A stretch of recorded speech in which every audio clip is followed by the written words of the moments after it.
હું ગુજરાત કોળી ઠાકોર સેના અધ્યક્ષ જયેશ ઠાકોર. વિછિયાના પથ્થરમારામાં જે બનાવમાં જે લોકોને પૂરી દીધા હતા એ લોકોને તમામ લોકોને આજે છોડી દેવામાં આવ્યા છે. એટલે ક્યાંક ને ક્યાંક કોર્ટની આશાએ જે બેઠા હોય છે એને સાચે ન્યાય મળે છે ખરા. તો તમામ મીડિયા લોકોને પણ ખૂબ ખૂબ ધન્યવાદ કે અમારો અવાજ ત્યાં સુધી પહોંચાડ્યો.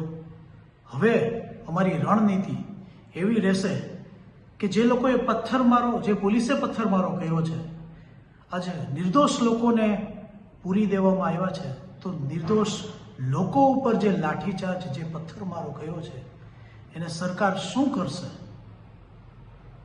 એ હવે અમે જોઈ લેશું.